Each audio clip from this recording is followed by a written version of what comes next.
오늘 제목이 하나님의 말씀이 목에 걸릴 때, 이 가슴까지 내려와야 되는데 하나님의 말씀이 목에 걸릴 때라는 제목으로 말씀을 오늘 나누고자 합니다. 여러분들 설교 많이 들으시죠? 우리는 평생 많은 설교를 듣습니다. 그것이 우리 신앙에 어떤 영향을 미칠까요? 신앙의 성숙은 설교를 듣는 것과 어떤 연관이 있을까요? 이건 내가 지금 어떤 교회를 다니고 있는가 이것과도 연관이 됩니다.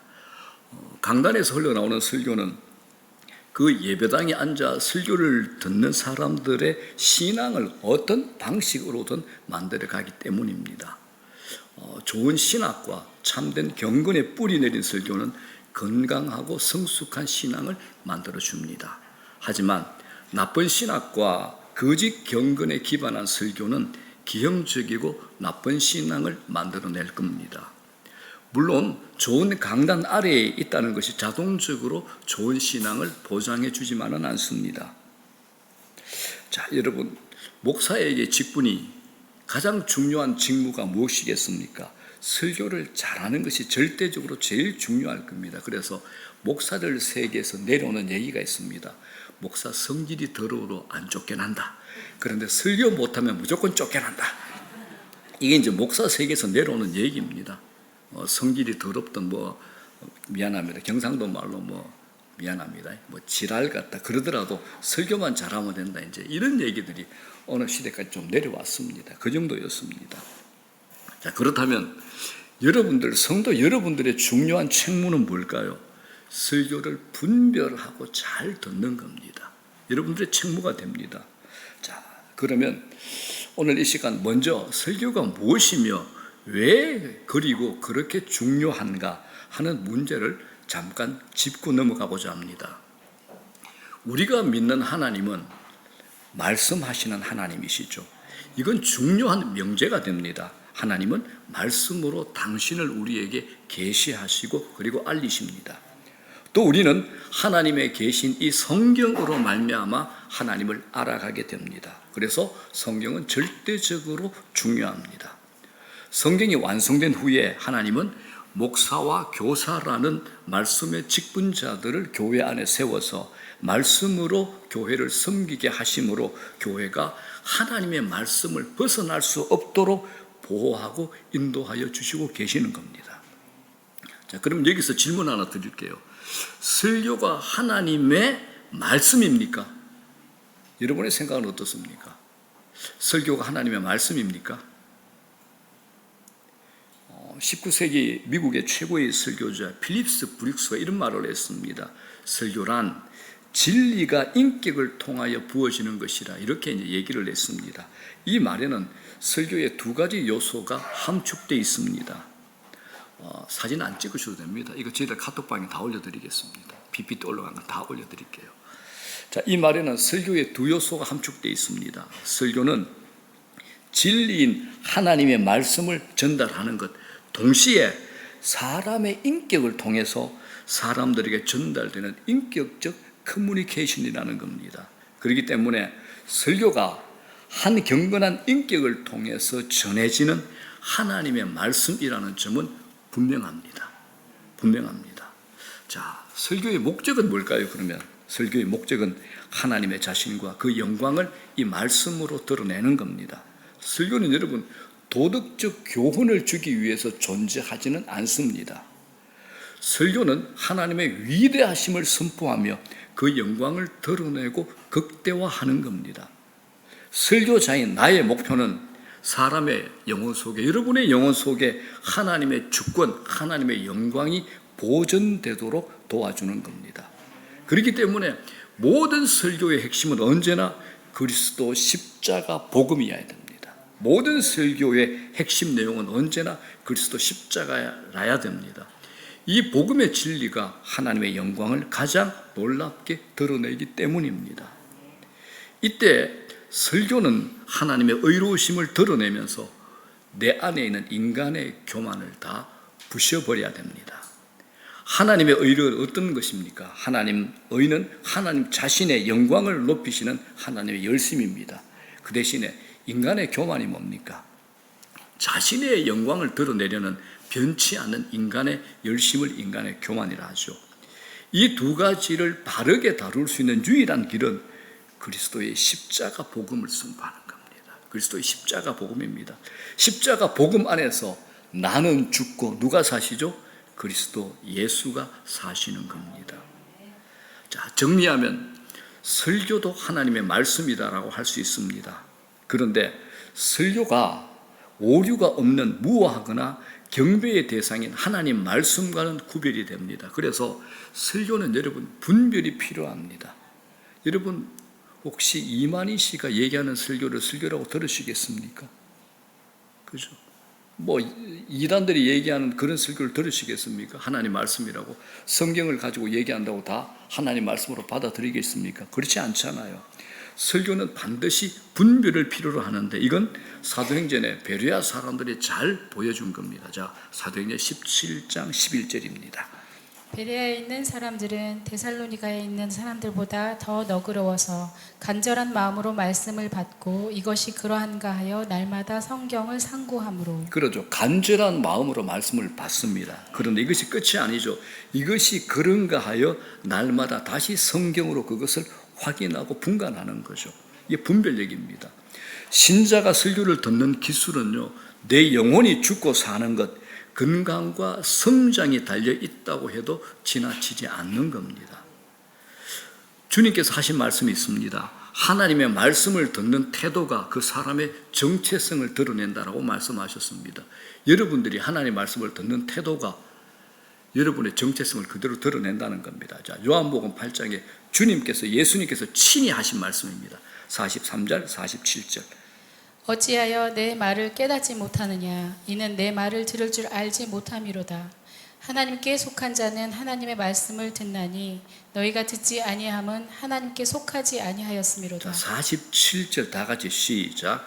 하나님께 속한 자는 하나님의 말씀을 듣나니 너희가 듣지 아니함은 하나님께 속하지 아니하였음이로다. 아멘.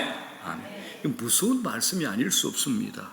설교를 듣는다는 사실은 보통 일이 아닙니다. 오늘 여러분이 이 자리에 나와서 하나님의 말씀을 듣는 것 그 자체가 이미 은혜가 됩니다. 저는 하나님의 말씀을 전하는 자로 부름받은 것, 이걸 늘 영광스러운 소명으로 그렇게 여겨왔습니다. 지금도 이게 너무 영광스럽습니다. 토요일 저녁은 저는 늘 거의 반죽음입니다. 어떤 날은 2시, 어떤 날은 3시에 들어갑니다. 낮 아닙니다. 주일 3시에 들어갑니다. 우리 사모가 정인이지 않습니까? 왜냐하면 특별히 더 그런 게 제가 제일 존경하는 옥하는 목사님 하시는 말씀이 있습니다. 성도들이 일주일 동안 자기 삶의 현장에서 시달리고 힘들어오는데 주일날 교회 와서 목회자가 말씀으로, 하나님 말씀으로 그들에게 은혜를 주지 못한다. 그건 목사의 직무유기야. 저희들 교회만 하더라도 대부분 멀리서 오신 분들입니다. 얼마나 피곤하시겠습니까? 시간 내서 오는데 여러분들이 말씀으로 은혜를 받지 못하고 그냥 돌아간다. 이거는 제게 큰 죄악이 되는 거죠. 그래서 일주일 내내 이 주일 설교는 저에게 무거운 짐이고 참 힘든 부담입니다. 그럼에도 불구하고 어쩔 수 없이 책상 앞에 앉았다가 또 3층 이 강단에 올라와서 무릎 꿇고 기도하고 하나님, 어떤 말씀, 이 말씀 어떻게 제가 전달해야 될까? 이 말씀 어떻게 풀어야 됩니까? 라고 고민하고 기도하게 되는 겁니다. 자, 저에게 이런 소명이 있다면 이제 오늘은 이 말씀에 비추어서 또 다른 영광스러운 소명을 여러분들에게 전하고자 합니다. 그건 하나님의 말씀을 듣는 자로의 부르심, 여러분들을 얘기하는 겁니다. 하나님 말씀을 듣는 자로의 부르심입니다. 이건 놀랍고 영광스러운 부르심입니다. 이 세상 사람이라고 모두에게 주어진 일이 아니기 때문에 그렇습니다. 이 들음에 구원이 달려있죠. 열매 맺는 삶도 달려있기 때문에 놀랍고 영광스러운 부르심입니다. 설교를 듣는 것이 우리들의 영혼을 좌우할 만한 큰 일임이 틀림이 없습니다. 그러므로 여러분 착하고 좋은 마음으로 말씀을 받으십시오. 육신의 귀로 소리만 듣지 말고 영적 의미를 깨닫고 하나님의 영광을 볼 수 있도록 간절한 마음으로 하나님의 은혜를 구하고 사모하십시오. 들은 바 그 말씀을 잊어버리지 않도록 꼭 붙드십시오. 그리고 인내하십시오. 하나님께서 여러분들이 듣는 모든 말씀이 100배로 결실되는 복된 삶이 되도록 여러분 모두 그런 축복을 받으시기를 주의 이름으로 축원합니다. 여기서 좀 더 깊이 들어가 보겠습니다. 설교를 잘 듣는다는 것이 중요하다는 것을 누구나 다 알고 있지 않습니까? 그런데 이게 쉽지 않더라라는 겁니다. 여러분도 어떤 설교는 참 듣기 힘들다라고 느낀 적이 있으실 겁니다. 그 이유가 명백하게 설교자가 설교를 잘 못하기 때문이라면 그것은 듣는 사람이 아닌 설교자의 문제가 됩니다. 그러나 오늘의 초점은 하나님의 말씀이 바르게 선포되고 있다는 전제 하에서 내가 설교를 듣는 것이 힘들다, 이걸 느낄 때를 얘기하는 겁니다. 자, 언제 설교가 들리지 않습니까? 언제 말씀이 목에 걸린 가시처럼 마음으로 내려가지 않는 것일까요? 자, 이거 오늘 제가 4가지로 말씀을 드리겠습니다. 제가 그 경우를 말씀드려 보겠습니다. 첫째, 하나님의 뜻이 내 뜻과 다를 때입니다. 하나님의 뜻이 내 뜻과 다를 때입니다. 자, 구약 성경에 아주 좋은 예가 나옵니다. 열왕기상 22장을 보게 되면 한 사건이 등장합니다. 북왕국의 나쁜 왕 아합 왕 알죠? 그죠? 아합이 웬일로 남왕국 유다의 경건한 여호사밧 왕하고 연합을 해가지고 이방 나라 아람으로부터 빼앗긴 길앗 라못을 우리가 수복하자, 그래서 우리가 전쟁을 하자, 이 계획을 했던 겁니다. 그 제의를 받은 경건한 왕 여호사밧이 제안을 합니다. 경건한 왕이니까 하나님의 뜻을 우리가 먼저 물어봅시다. 그리고 난 다음에 우리가 전쟁을 칩시다. 이렇게 제안을 합니다. 그랬더니 이 아합 왕이 무려 자기를 추종하는 400명이나 되는 선지자들을 불러서 하나님의 뜻을 물어보는 거예요. 그들은 이구동성으로 나가서 싸우면 무조건 이긴다, 이렇게 얘기를 합니다. 그러나 이들은 전부 다 아합 왕에게 좋은 소리만 하는 가짜 선지자들이었습니다. 여호사밧 왕이 그래도 경건한 왕이니까 미심쩍일 거 아닙니까? 그래서 물어봅니다. 혹시 다른 선지자가 없냐라고 물어본 겁니다. 열왕기상 22장 8절에 아합 왕의 대답이 흥미롭습니다. 이스라엘 왕이 여호사밧 왕에게 이르되 아직도 이물라의 아들 미가야 한 사람이 있으니 그로 말미암아 여호와께 물을 수 있으나 그는 내게 대하여 길한 일은 예언하지 아니하고 흉한 일만 예언하기로 내가 그를 미워하나이다. 그러죠. 선지자 한 사람이 있는데 이름이 미가야야. 그런데 그 사람이 여호와께 기도하고 물을 수 있는데, 그런데 그 사람은 항상 나한테 길한 예언, 좋은 것은 말하지 않고 흉한 것만 내한테 예언하기 때문에 나는 아예 그 친구를 미워합니다라고 잘라버린 거예요. 아합 왕은 자기가 원하는 말을 해주지 않는 미가야라는 선지자가 있는데 미워서 부르지 않는다, 이렇게 이제 결론을 내린 겁니다. 자, 이게 무슨 말입니까? 아합 왕은 자기가 듣고 싶은 메시지만 있었고 그 메시지를 자기에게 주는 선지자만 원했다라는 겁니다. 그렇다면 이거 우리에게 적용, 여러분은 어떻습니까? 여러분은 어떤가요? 여러분들은 어떻습니까? 우리 주위에도 이런 식으로 신앙생활을 하는 사람들 참 많습니다. 무서운 일이죠. 이건 아합 왕의 길로 가는 겁니다. 결국 미가야 선지자가 와서 말을 합니다. 전쟁에 나가면 왕은 죽습니다. 백성들은 목자 없는 양같이 되겠지만 도리어 그 백성들은 주인인 왕이 없기 때문에 평안히 자기 집으로 돌아갈 것입니다 라고 경고를 하죠. 미가야 선지자는 이번에도 아합 왕이 듣고 싶어하는 말을 주지 않았던 겁니다. 그러나 이 아합 왕은 하나님의 뜻을 전하는 미가야 선지자의 말을 무시하고 자기가 원하는 일, 전쟁을 합니다. 결과가 어떻게 됐을까요? 미가야 선지자를 통해서 주신 하나님 말씀대로 그 전쟁에서 아합 왕이 죽습니다. 여러분, 그러므로 우리는 하나님의 생각이 내 생각과 같을 것이라고 생각하지 않으셔야 됩니다. 굉장히 중요합니다. 이사야 선지자를 통해서 하나님이 우리에게 이렇게 말씀합니다. 이는 내 생각이 너희의 생각과 다르며 내 길은 너희의 길과 다름이니라. 여호와의 말씀이니라. 다 같이 읽겠습니다. 시작. 이는 내 생각이 너희의 생각과 다르며 내 길은 너희의 길과 다름이니라. 여호와의 말씀이니라. 하나님의 생각이 언제나 안전합니다. 하나님의 생각이 언제나 옳으십니다. 하나님의 생각이 언제나 우리에게 유익합니다. 이것을 늘 기억하십시오. 자, 두 번째입니다. 설교가 목에 걸리는 두 번째 경우입니다. 자, 이제 첫 번째 경우를 들었으니까 여러분들도 이 경우가 있을 겁니다. 여러분들은 어떤 경우일 때인가요? 하나님 말씀이 내 목에 걸릴 때. 두 번째, 하나님께서 설교를 통해서 나를 책망하실 때 아니겠습니까? 그런데 여러분, 책망은 성경의 주요 기능 가운데 하나입니다. 디모데후서 3장 16절. 모든 성경은 하나님의 감동으로 된 것으로 교훈과 책망과 바르게 함과 의로 교육하기에 유익하니. 성경 안에 중요한 기능이 뭡니까? 우리를 책망하는 겁니다. 자, 성령님께서, 여러분들 성령 충만 좋아하시잖아요. 성령님께서 하시는 중요한 일도 책망입니다. 요한복음 16장입니다. 그가 와서 죄에 대하여 의에 대하여 심판에 대하여 세상을 책망하시리라. 이러니까 여러분들, 성령님께서 이 성경 말씀을 통하여 우리 마음에 역사하실 때 내가 책망을 받는 것은 조금도 이상한 일이 아닙니다. 어떻게 우리가 하나님의 말씀으로 칭찬만 받기를 기대할 수 있겠습니까? 자, 책망에 반응하는 성경의 두 케이스를 한번 보도록 하겠습니다. 먼저 다윗 왕의 케이스입니다. 다윗이 어느 날 저녁에 왕궁 옥상에서 한가로이 어슬렁거리고 있을 때 옥상에서 밑에 아래로 내려보니까 웬 어여쁜 여인이 샤워를 하고 있었어요. 알고 보니 자기 부하 우리아의 아내였습니다. 어떻게 된 일인지 이때 다윗은 하나님의 시선을 의식하지 못했습니다. 대신 부하들의 입 단속을 시키죠. 그리고 그 여인을 조심스레 불러서 동침을 했는데 그만 이 여자가 아기를 갖게 됩니다.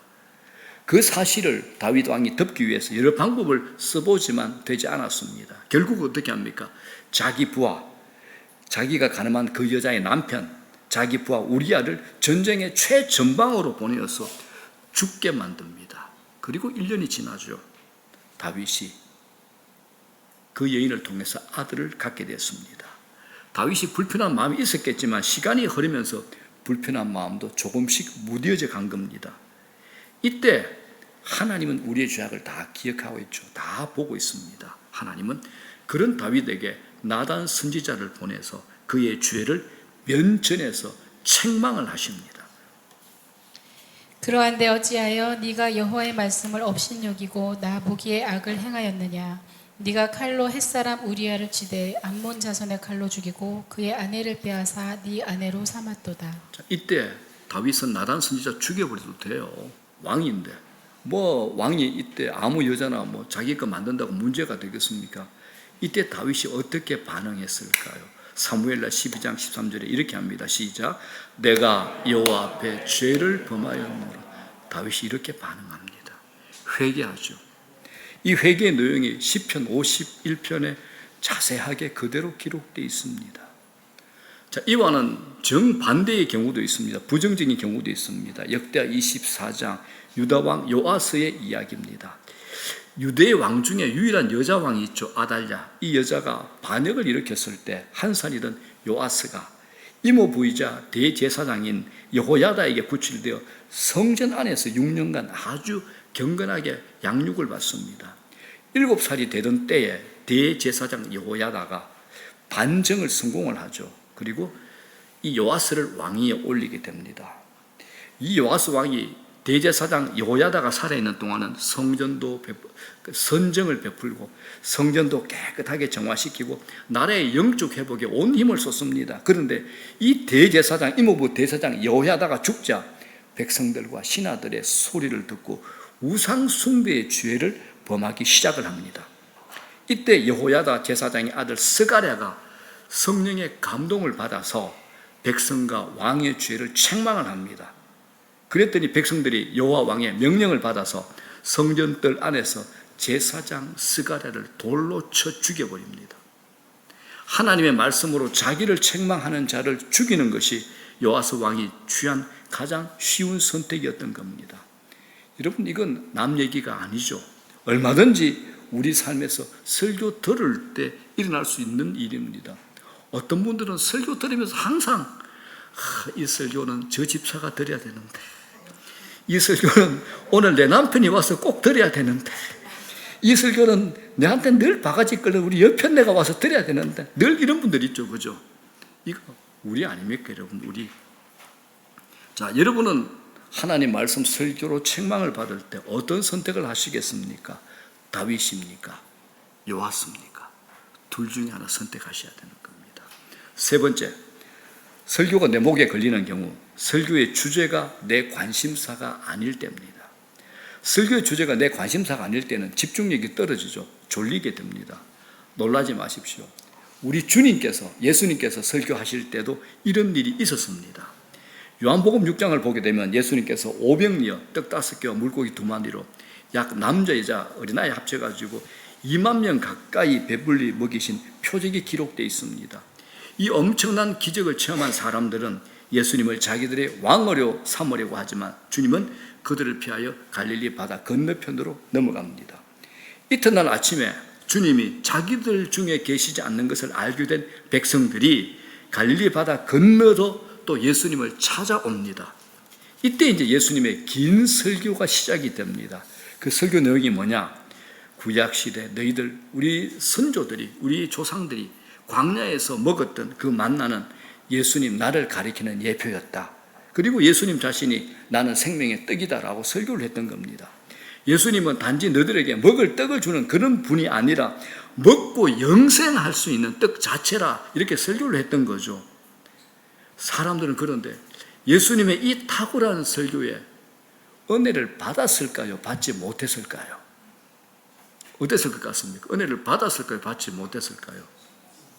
그들이 이렇게 수근거렸습니다. 이 말씀은 어렵도다. 누가 들을 수 있느냐? 이렇게 반응을 했습니다. 그때 주님이 이렇게 묻죠. 이 말이 너희에게 걸림이 되느냐? 이 말이 너희에게 걸림이 되느냐? 전곡을 찌르는 지적입니다. 어려운 게 아니라 찔림이 됐던 겁니다.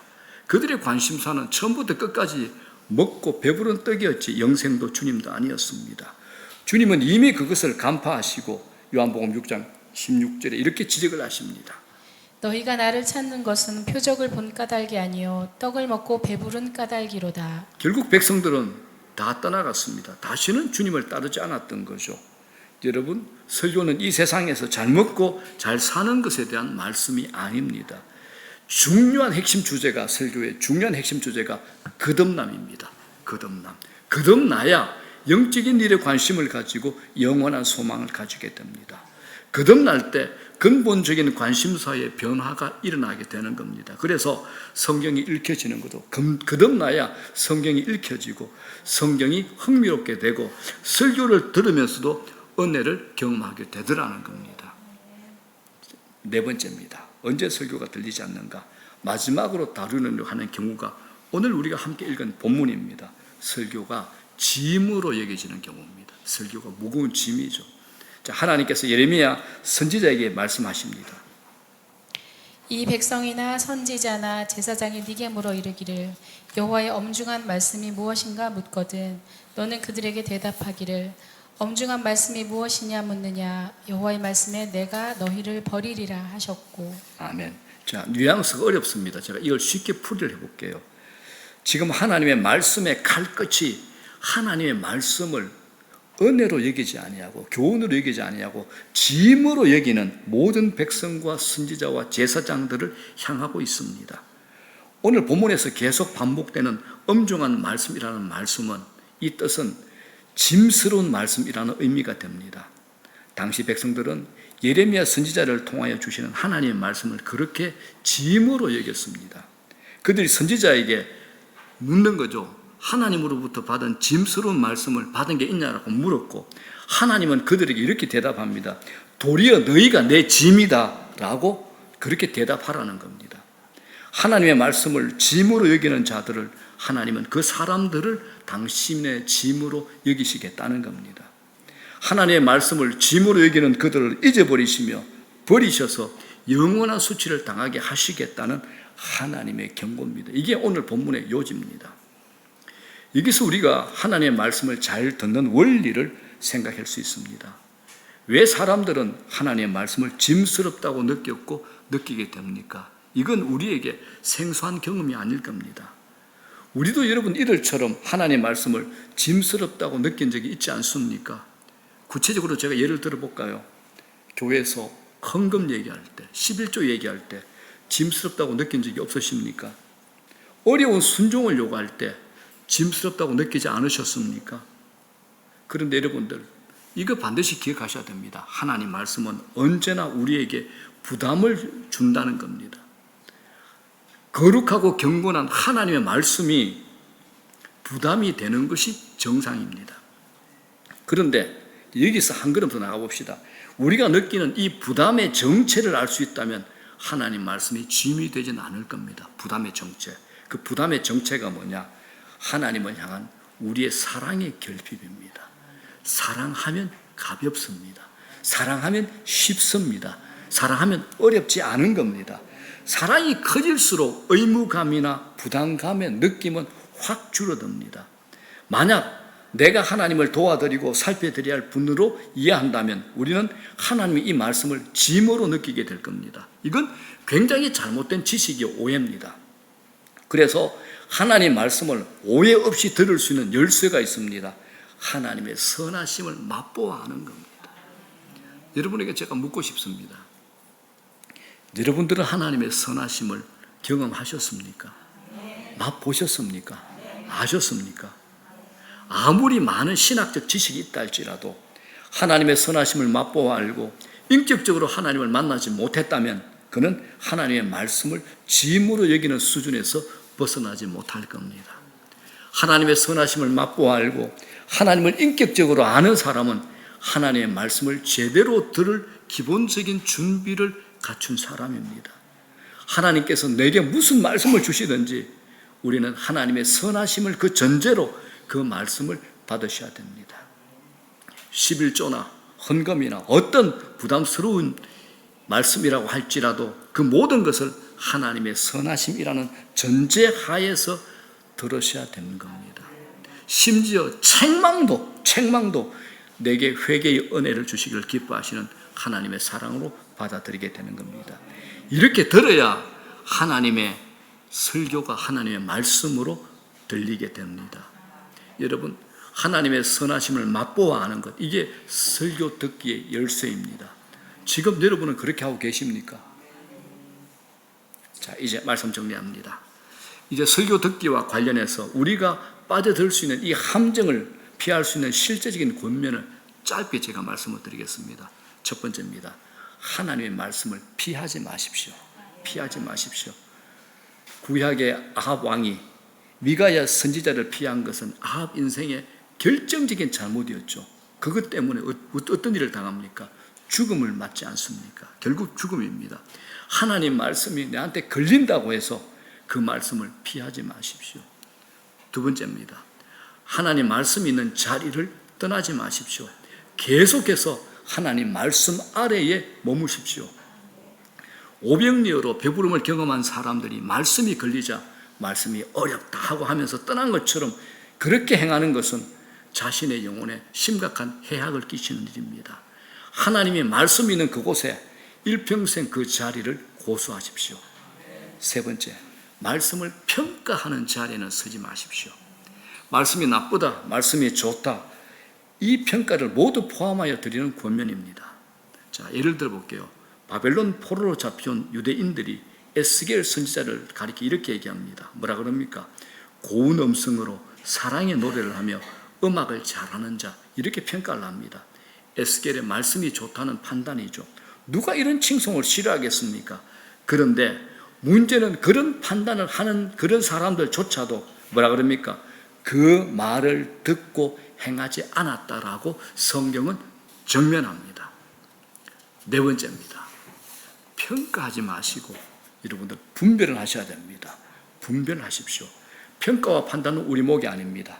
우리는 분별해야 됩니다. 이것이 복음의 메시지인가?